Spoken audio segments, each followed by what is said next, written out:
What is up guys, KharmaMedic here, and today, as you guys can see, I'm in a different place. I'm in an apartment in Toronto. This is where I'm staying while I'm here. Today, I wanted to do something a little bit different. I wanted to talk about the kinds of foods that you can cook at university, because I know as students, we're either not bothered to cook or we're too busy and we feel like we don't have time. Over my 4 years at university, I feel like I've mastered how to cook quickly, efficiently, make little mess, and be able to meal prep high protein and highly nutritious meals throughout the week. So preparing your meals is actually a lot easier than a lot of people think it is. You can do it in about an hour, max an hour and 15-20 minutes one day on the weekend, and you'll have 5 meals ready for the rest of the week. So the different meals that I'm going to be showing you guys throughout this series of videos is not going to be anything like plain pasta or anything simple like that. It's going to be really big and nutritious meals that will be something that you're looking forward to eating. So the two things that I focus on when I'm cooking my university meals is that it needs to be very fast and efficient. I don't want to waste time cooking because I'm sure as you do, we have plenty of other things to do in our day. And so the cooking that I do also involves keeping the utensils and the plates and everything like that to a bare minimum so that there's less cleaning up to do afterwards. And the second thing is I don't focus on making my meals look any good. I don't focus on making them the perfect dish or the perfect looking dish. It just needs to be food that I can consume after the gym when I get home. So all the meals that I cook are very, very simple. They contain a meat, a carbohydrate, and a lot of vegetables. And that way I always feel like I'm eating a balanced meal and I can vary the types of meals that I'm having. But anyway, without further ado, let's jump to the kitchen and let's get cooking. So first things first, we've got 3 of these round strip stir-fried beef. And the reason I have 3 is because I go to the gym every other day. I run at least once or twice a week. I play basketball as well. And so all of my meals need to be super, super high in protein. Next are the vegetables, and I've tried to keep it as simple as possible for this one. We just have 2 bell peppers over here, a bunch of bean sprouts. I don't know if you guys use this, but this is like one of my favorite vegetables cooked because the texture is just so good and crunchy. Then I have 1 jalapeno pepper, just because I like a little bit of spice, and we have carrots too. And then the main grain that we're gonna base this meal around is quinoa. Generally, most of the time, it's gonna be most efficient to prep all of the veg, so cut up and clean all the vegetables that you need to do.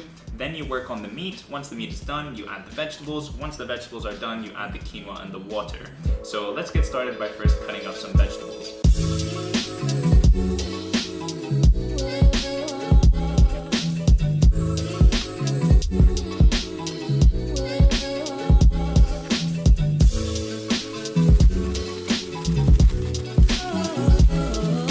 Totally forgot to add 2 different vegetables to the mix, and that is bok choy that I mentioned before and also green onions. So I'm gonna cut those up now and add them to the bowl.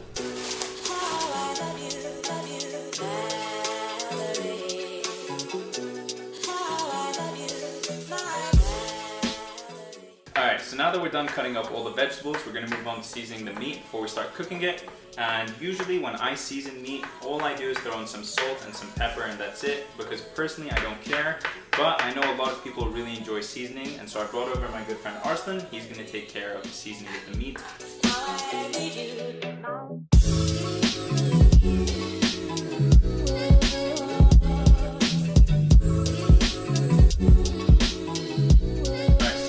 Now we're going to start cooking in the pan. The first thing you're going to need to do is cook the meat. Once the meat is done till about, I'd say 60-70%, I add on the vegetables so that while the vegetables are cooking, we don't overcook the meat. And then after that, we'll add on the quinoa. Place down some olive oil, and I usually put it to about a medium height, but we see how the cook is going on with time and we can adjust everything as we go along. Alright, so now that the oil has warmed up a decent amount, I'm going to add on the meat.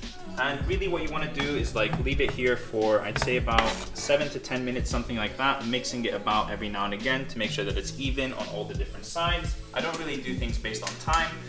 It's just sort of like gauging it as I go along. Here's the meat. We're going to make sure that it's covered in a decent amount of oil, and as it heats up here, it's going to start to cook quite nicely. And now we can do a time lapse of that.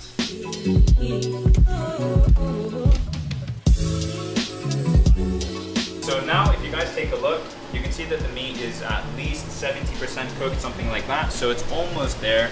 And because there's still all of this meat juice here, I want to use that to help flavor the vegetables as well. So I'm going to start adding all the veg in. And this simply could not be any easier. I'm literally going to throw the vegetables down onto the food. I'm going to keep all these big leafy objects to the side. What you want to make sure is that you get the smaller vegetables down to the bottom so that they can cook. and then leave the bigger vegetables up on top. And you might be thinking this looks like an absolute mess and how in the hell is this going to turn into a decent meal? But a lot of this shrinks in size as you cook it, and everything becomes a lot smaller given a little bit of heat. So as you guys will see, this will become a lot more manageable in just a little bit of time.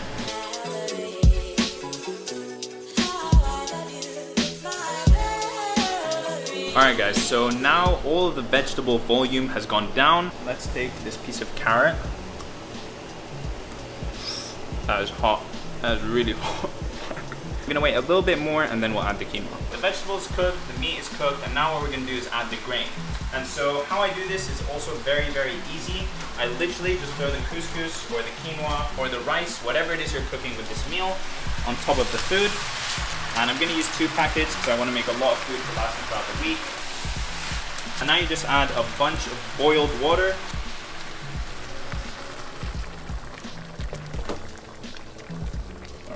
And you want to add a decent amount of water. You might have to add water again if the quinoa is not fully cooked and it's reaching the point where the water is disappearing. But basically, that's it. You leave this on a light simmer. So you don't want to see that the water is boiling very strongly. You want to just have it bubbling a little bit. So the meal, a little bit less of a boil than that. But anyway, it's just going to stay like that for about now 10-15 minutes and the meal will be finished. So we'll catch up then. Alright, so now that the food's done cooking, we can do what is basically the easiest and best part, which is package it into different Tupperwares that you can easily have throughout the week. So a meal like this would usually take me about an hour to cook. That might sound like I'm exaggerating or something, but honestly not at all. I just put on a YouTube video to watch in the background, and I just burst through this, cutting up everything really quickly, putting everything on the stove, and it can honestly be done in an hour.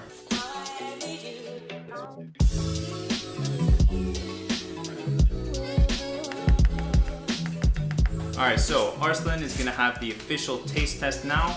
He's gonna let you guys know if this food is actually good or if I'm just chatting this whole time and I don't know what I'm doing. And yeah, let's see what it tastes like.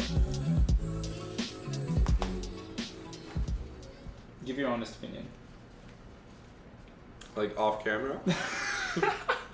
Very average. No, I'm kidding. It's actually pretty good. And it's very nutrient dense, which is what you need as a student. Has a lot of protein too, and it's healthy, etc, etc. So yeah. Alright, so that is it guys. Hopefully you guys enjoyed this video and you can actually follow along with me cooking and everything. If you guys found this useful, definitely let me know in a comment down below. And I have plenty of other meals to show you guys, all kinds of different things to show you guys how to cook. So if you guys want to see more videos like this, leave a like on this video and also leave a comment down below. Anyways, that is it for me. I hope you guys enjoyed and I will see you in the next one. Peace!